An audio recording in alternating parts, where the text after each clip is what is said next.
Are you afraid of being infected by COVID? This is people who had received 2 vaccine doses. 65% of people were still afraid of being infected, even though they'd had the vaccinations. I was really surprised at that figure. And also, I was surprised at this answer here. Does vaccination protect against variants? The same, 2 people who'd received 2 doses, only 22% felt confident that it would protect against variants if you'd had 2 doses. And similarly, are you afraid of contracting long COVID? 70% were afraid of that, even though they'd received 2 doses. And 49% of people who'd had 2 doses were afraid of dying from COVID. If 50%, nearly 50% of people are worried about dying from COVID, having received 2 jabs, what can we do about it? Well, we've got lots of people on the call tonight who want to speak about their feelings on this. Are you there, Raj? You've had 2 doses of the vaccine, haven't you? Yes, I have. But you're still not. You still don't feel confident about how things are out there. I mean, can you tell me what your reasons for that are? I think it's because particularly with new variant, now the Indian variant, we had different variant, and I think because the variant are much more rapidly multiplying than the COVID-19. Even though you had 2 vaccination, which I had, my second one was about 2 months ago. Although I do go out, but there's always that fear that you might come back home with the Indian COVID or some other COVID. So even getting onto the tube and going to the demo, which I did the other day in support of the Palestinians. But the fear is always hanging on you, and I think until such time everybody's vaccinated in UK at the second vaccine, nobody's going to feel safe. They don't certainly not feel comfortable. Catherine, are you there? Yes. Yep. I'm here. Thanks, Hi, Crispin. Now you feel unsafe as well at the moment. So what do you think needs to be in place before you feel confident? Well, I think I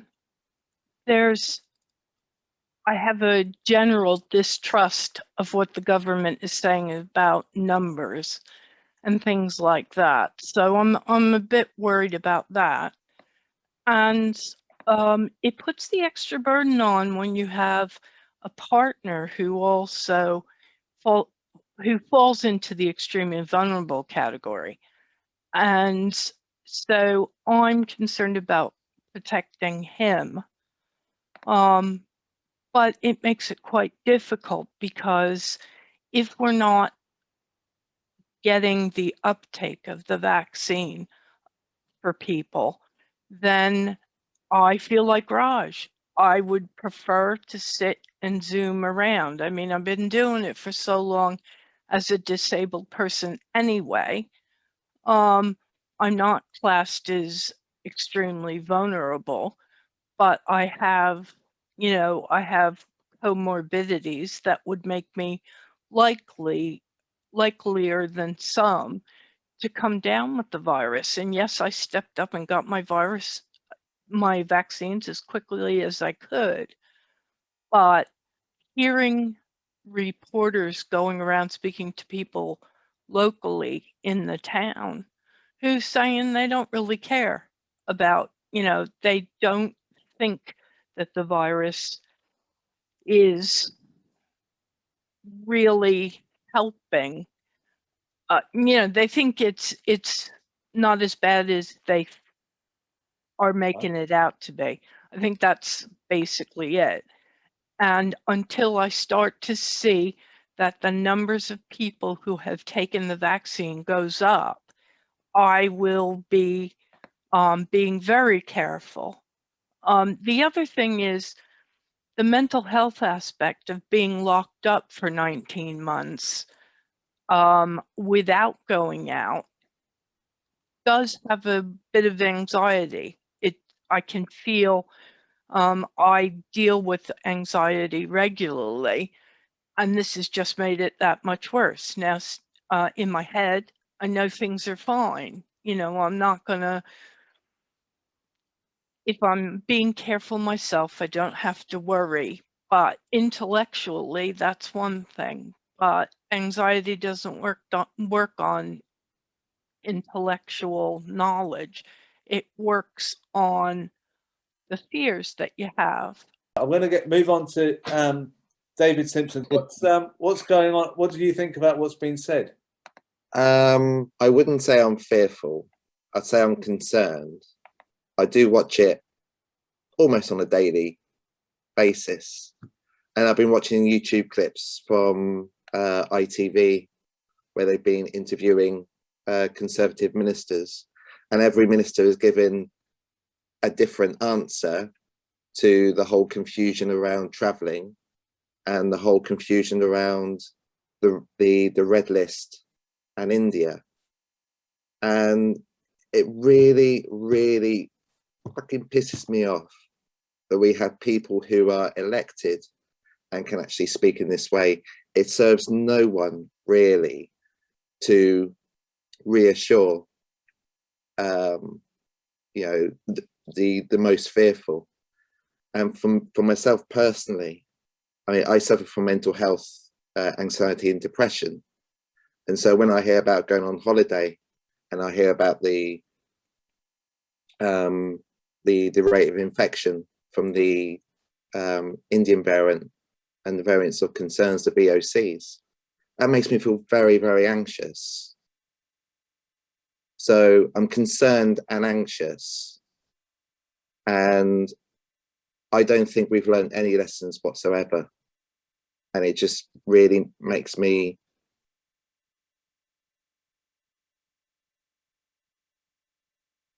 close to a breakdown. Well, the feeling that this is going on and we can't feel safe to go out. Yeah. Yeah. Yeah. I mean, that's kind of inevitable, isn't it? If people are in isolation and can't feel safe to go out, then it's kind of pushing human beings to the end. Yeah. Well, thank you for sharing how you feel on here, and you're obviously we're all with you virtually. Yeah. I hope I haven't shocked anyone. That wasn't my intention, but no, I just had to get that off my chest. No, I think it's good to hear that. I want to hear the reasons behind the fear and how it feels to. All right, not whether it's fear or whatever. I want to hear what's going on behind that, really. So thank you, David, for coming on, and catch up with you soon. Professor Marcantonio Spada, sorry, are you there, Marcantonio? Hi, Crispin. Hi, everyone. I'm here. Now, I was really surprised at how many people still felt uncomfortable about going out, even though they'd had 2 jabs. Is part of this whole thing to do with the psychology of people not feeling secure anymore about where we are? Yeah, it's about many things that have happened over the last 12 or 14 months. We know now that mental health problems have broadly increased by around about 50 to 60%, also in children, because of the lockdown, because of the disruption in social networks, loss of jobs, people who died, especially in the early phase of the pandemic. So we know that mental health problems have risen. We also know, and this is a lot to do with the research I've been doing over the last year, that during the course of the last 12 to 14 months, we've adopted gradually a set of forms of coping that may have locked ourselves into, locked our own minds. So avoidance was recommended by the government, so through lockdowns. So never really in history has there been a degree of collective avoidance like we've had over the last 12 or 14 months. So I mean, by avoidance, I mean not going on public transport, not meeting people outside, etc. We've also had a rise of, a massive rise in worrying. Worrying is a mental behavior. It's catastrophizing, is playing movies about what things, how things could go wrong in our lives. It's increased. Checking news, watching, and also monitoring the threat around us in terms of whether people might be ill or not.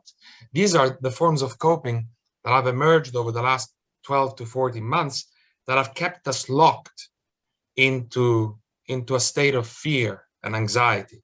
So going back to what some of you said earlier in the chat, the fear response is normal. Even an anxiety response is normal. It was particularly normal at the beginning of the pandemic because we didn't know what was going on, because it was sudden, because a lot of people we know were ill or died.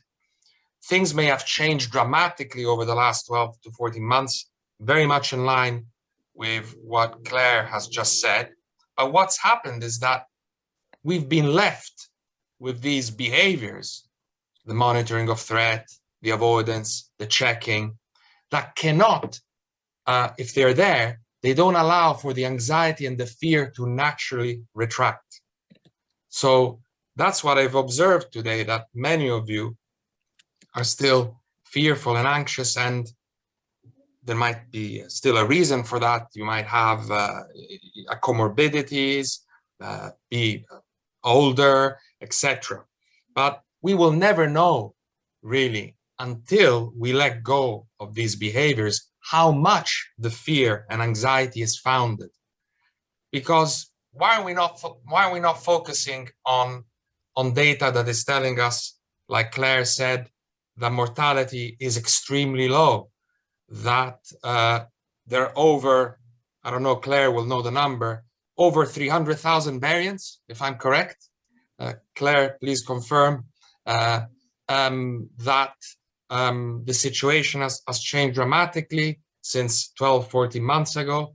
Why are we not focusing on that? One of the difficulties is that we get these mixed messages. And we know from research in psychology that mixed messaging or intermittent messaging causes increases in anxiety and distress. So on the one hand, we're told everything will open up, and that's followed by, catastrophic news about variants. Or we're told that we can go on holiday, but then we're shown maybe a video of how the virus spreads through sneezing in a room. So this intermittent messaging is inevitably causing an increase in fear and anxiety. And the problem with an increase in fear and anxiety is that it becomes harder to make decisions and to look at data because we are in a state of threat.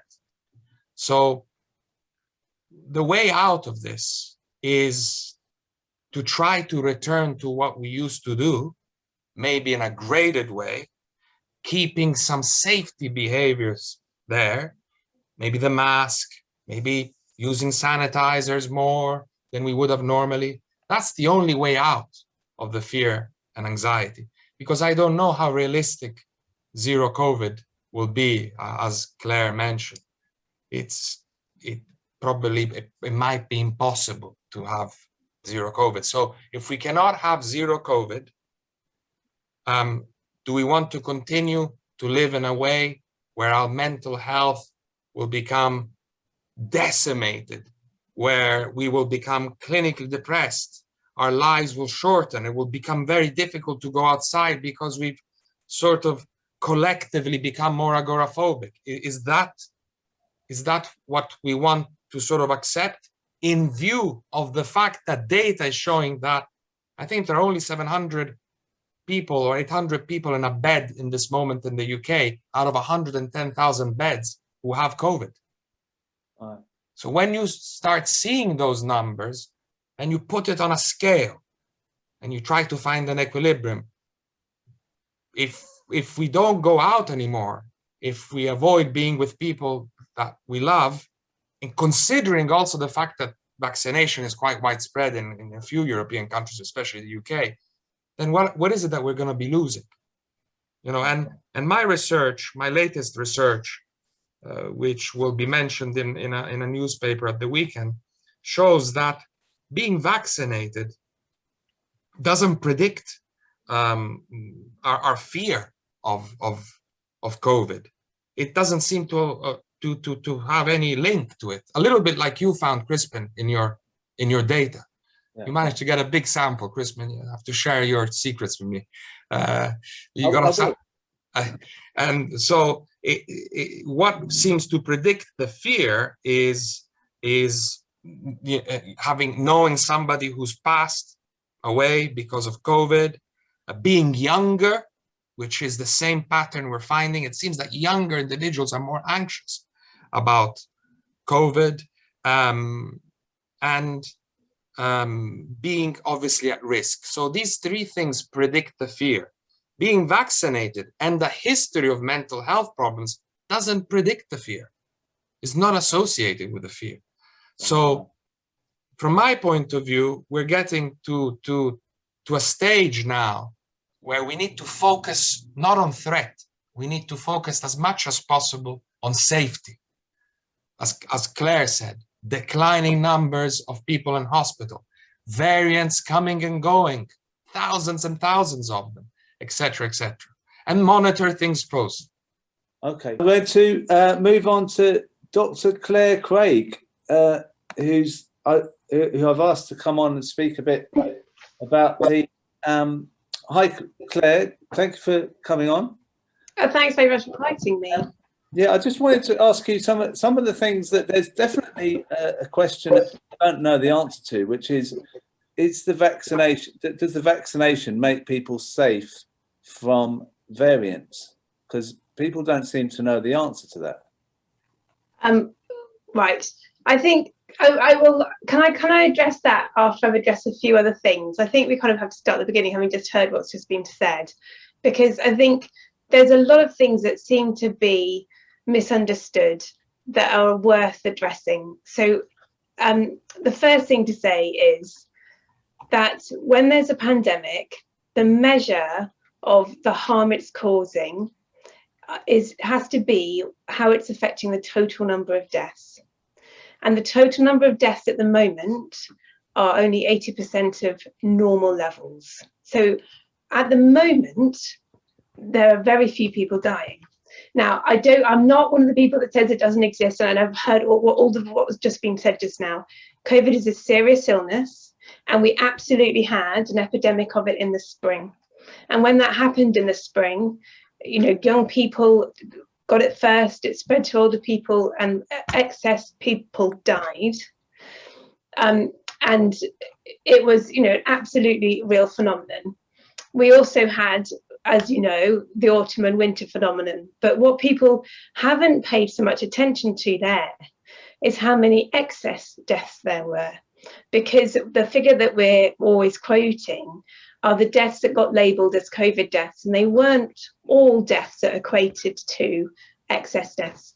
And the reason that we've got so few at the moment is at least in part because some of the people that died in winter didn't have very long left and would have been dying in the spring if they hadn't died in winter. Not all of them, but there's certainly a factor there. So I just think it's worth bearing in mind when you're listening to that death figure, that some of those deaths would have been deaths that would have occurred anyway, and just bring that number slightly down from what people are telling you in terms of the numbers that have died.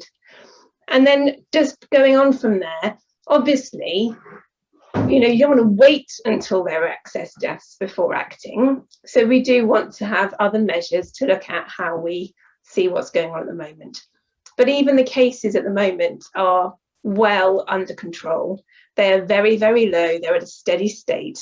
So at the moment, the case numbers are so low, in fact, that you can make a very strong case that these are just test errors. Every test has two types of error. It can say that someone who's healthy has got a disease, or it can say that someone with the disease doesn't have it. And there's the overcalling and saying somebody has a disease when they don't have it happens at a low percentage of tests done. And we're at a steady state and have been for 23 days. 0.8% of the tests are coming back positive day after day after day. It's completely flat.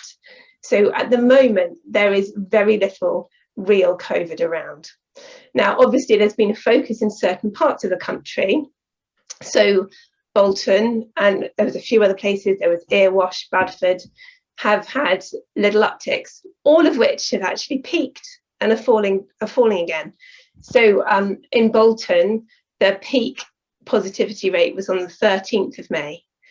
And the number of hospital admissions in the Northwest is actually falling. They haven't published it for Bolton since the 10th of May, so that's why I can't be so specific. But for the Northwest region as a whole, the number of hospital admissions is very, very gradually falling.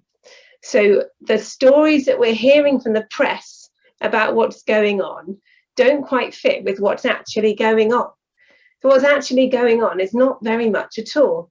And we did used to have stories about people dying, which are stories that we need to hear. They're important stories. I have time for those stories.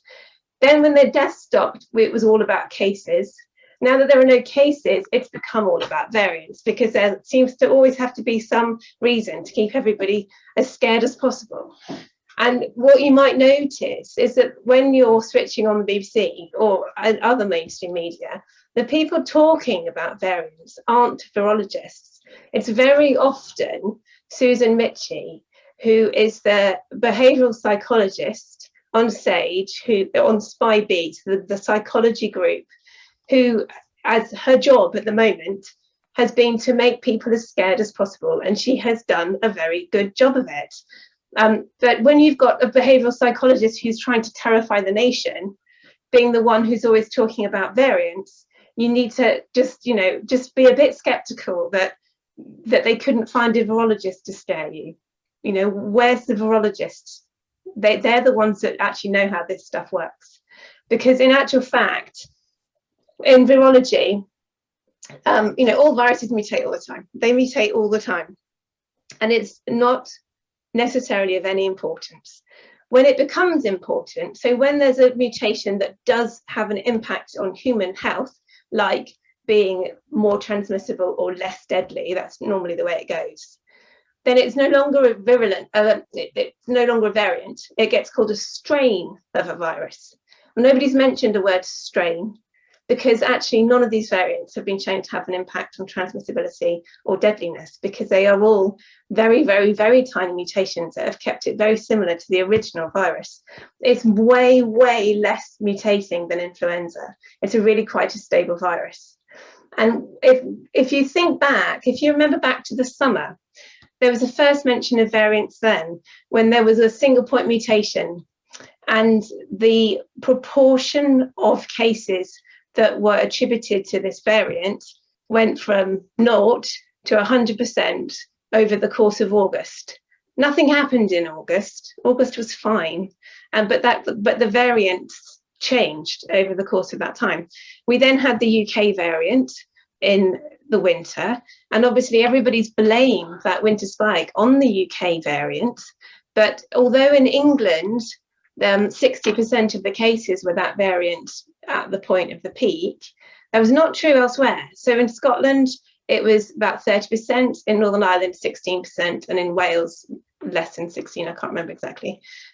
But so, everywhere peaked at the same time. We all had the same problem, because essentially the virus is the same as the variant. So, there was the winter peak, but it wasn't because of the variant. And the USA then got the UK variant. They got it around winter time, and at their winter peak, it was really only a few percent, like 5-10%. And it went up. It's now the predominant virus, 65-70%. But all the time it was rising and becoming more predominant, cases were falling. And that's what's important. It doesn't matter what mutation is around. What matters is the cases, and they only matter because of the deaths, and they only matter because of the excess deaths. And it's really important to think of them in that order. And so what we're seeing with the Indian variant in India has peaked and is falling, and the peak deaths in India per million peaked at 1/6 of the level of the peak deaths we had here in winter. So that whole Indian story has been blown massively out of proportion. The pictures of people burning on crematorium fires is a picture you could take any year in India. That's what the crematoriums look like. Those during the period when they were taking those pictures, 10% of the deaths were COVID deaths. 90% of the bodies in those photographs were non-COVID deaths that you would see normally all of the time. So a lot of it has been overhyped. It's been deliberately done to scare you.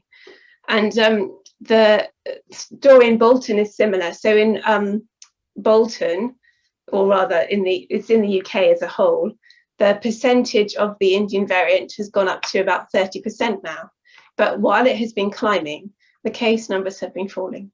So it's not something to worry about. It's just there's nothing else for them to scare you with now. So that's what they're trying to make a story out of, because there's no stories left. Right. Okay, well, you did answer the question that I posed within that long answer about the variants, because there is a lot of doubt about whether the vaccine covers people from that. And you seem to suggest that it does, because the variants are not too dissimilar from the source, or whatever you call it, of COVID. Is that yeah right? So I mean there's a lot of stuff that we don't know perfectly, but there's no evidence yet of variants escaping vaccine protection. Okay. If there was, it would be everywhere, because they're trying to scare us, right? Right. Well, I've got to move on, but thank you very much for coming on, and we've got people talking about ND Sage. We've got a speaker from ND Sage coming on. We have Professor Martin McKee, who's kindly come on. Are you there, Martin? Yeah, I am. Your view on how we can get through the fear? Well, I mean, we need to look, first of all, we need to say that all of the vaccines are very effective at preventing serious illness and death.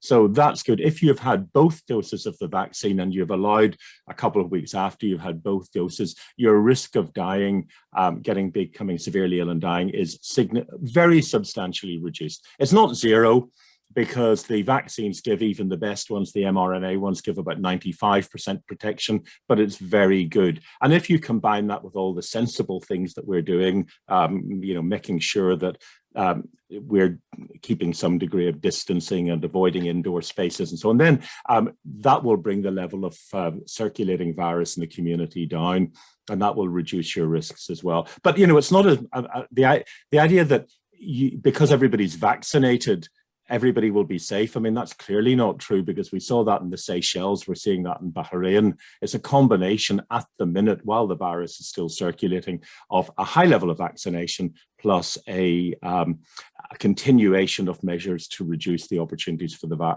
virus to spread. But what we don't know on the variants, most of the variants, the vaccines do seem to be very effective. The adenovirus related derived vaccines may be less effective against the South African variant. The B1617.2, the Indian variant, the vaccines seem to be working pretty well. But of course, we don't know what other variants are going to come down the road. And what about long COVID?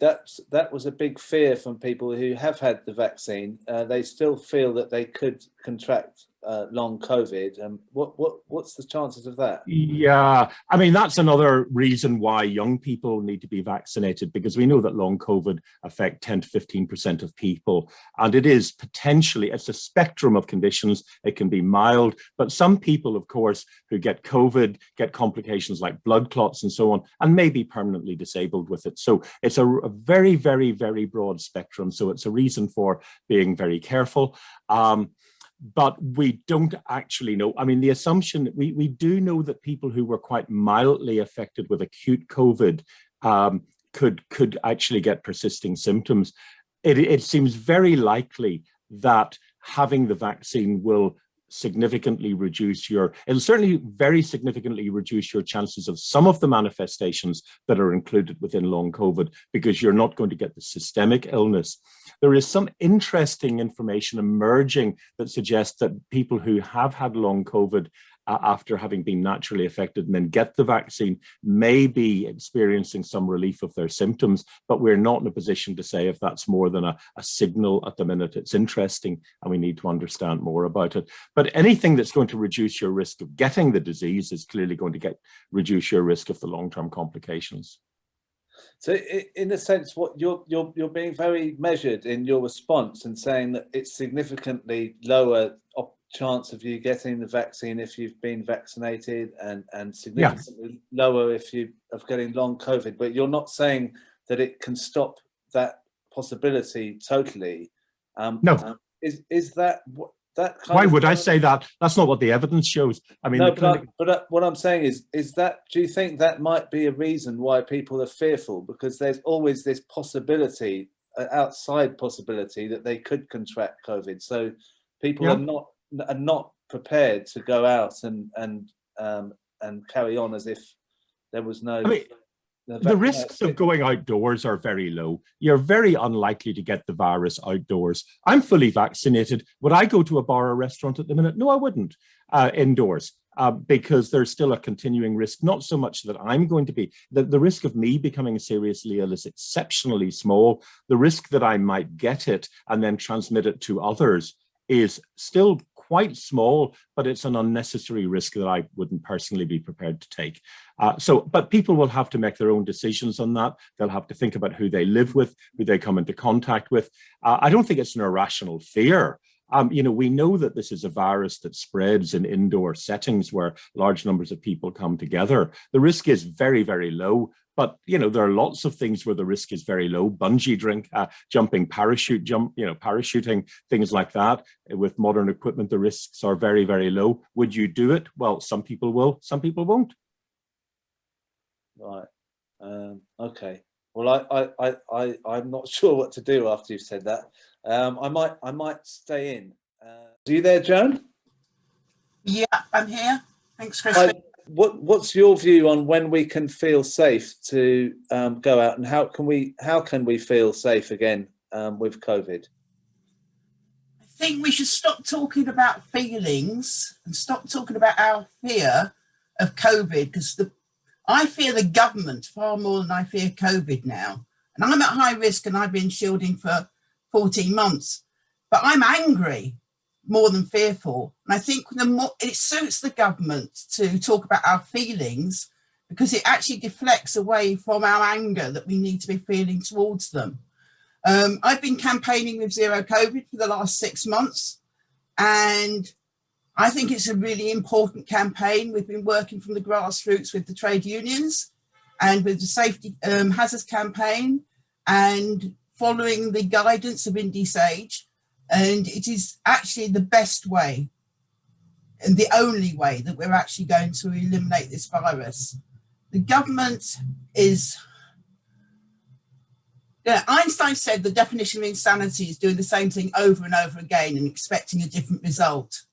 And now we're seeing over and over again today. I've just been watching the One Show. They're sitting there saying they are totally confused by the government's message about what people should be doing on holiday. Over and over again, this has hesitated and sent out really confusing messages. So it's hardly surprising that people don't know what to do and are getting really, really pissed off and they're ignoring what they should be doing, right? And I do think we need to look at the alternative strategies, campaign for it, to make sure more and more people understand what the alternative strategy is, because otherwise this government has one of the highest death tolls in the world and one of the worst economic outcomes, and it doesn't need to be like that.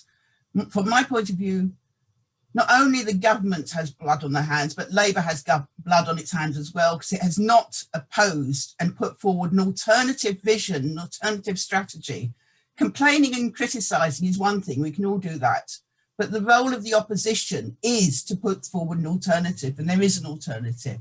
And if you bear with me for a couple of minutes, I'll just explain what Zero COVID is. the first thing, and it does combine mass vaccination. Vaccination is crucial, right? It is the key, but it's been the only policy this government has followed. And you have to combine it with other methods. You have to combine it with a proper test, trace, and isolate and support system. One that is run publicly, not for profit. One that is properly run and provides the kind of support for people when they're being asked to self-isolate, that means that they will actually do it. I know so many people who are not bothering to test, who are not bothering to do the contact tracing, because it will totally disrupt their lives. They have to go out to work. They can't afford not to. Until you actually have a support system, a proper support system, which some local authorities are trying to do, people will not follow the contact tracing. And from the very, very start, the World Health Organization said, test, test, and test, and then you isolate. It's what humanity's done for centuries when there's a plague. You isolate. And that is the actual crucial thing to do. On top of that, you have to make sure that, as well as people having support so that they can afford not to go to work, that those who do have to go to work have secure and safe workplaces. Large numbers of outbreaks of the pandemic have happened in unsafe workplaces, including ones run by the government, like the DVLA. And people are being forced to go into work. And over again, it is not that difficult to make a workplace safe. I run a community centre. It is safe. We haven't had any problems. We're closed most of the time, but we do risk assessments. We make sure everybody's socially distanced and do all the things they need to do. And instead of talking about, let's get rid of masks on the 21st of June, they have to be kept up. The social distancing, the protective things like washing your hands and ventilation are absolutely crucial. And then we need to have, and I mean, it is unbelievable what is happening in the airports when you see that people, they divide everybody up into different countries of red, green and amber, and then put them all together in the halls waiting to go through immigration and expect people to stand there for 5 or 6 hours and they're all mingled together. So it's hardly surprising that the variant from India has come into this country. The approach to borders is appalling. As George Monbiot said today in The Guardian, they're keeping out the people we would like to come in, the refugees. They are spending a fortune on that. They are imprisoning them. They are putting EU citizens in jail, but they're letting everybody else, they're letting the virus come in. And that is happening over again. That has to be effectively addressed. And you do that and you quickly stamp out new outbreaks. They're actually beginning to learn how to do that. If you put all those together as a package, along with the vaccination, then we just need to, then we can stop talking about being fearful, because we know that we are taking the measures we need to take and that the government is taking the measures that we need them to be taking. We're starting campaigning now around stop the third wave.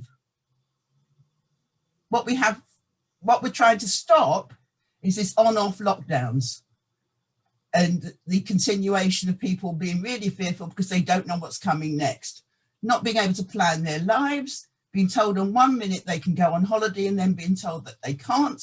And it's going on over and over again. The other crucial side of what we all have to do and campaign for is make sure that the vaccine gets spread globally. Vaccine nationalism is appalling. The way this government and the rich governments in the West have hoarded vaccines, where the other countries are getting very, very few, it is really, really dangerous because it is a global pandemic. It only needs one person, one who's infected to come into a country, and right, doubles it exponentially. So the whole thing around vaccines is really important, and we need to make sure that we campaign on that. So as I said, I really fear for this with this government in place. I fear if we don't get the Labour Party to oppose them properly and put forward a real alternative, because this government's not only failed in its responsibility. I mean, the first responsibility of any government is to look after your citizens. That's what they're there for, right? That's what you elect them to do. and they have singly failed to do that.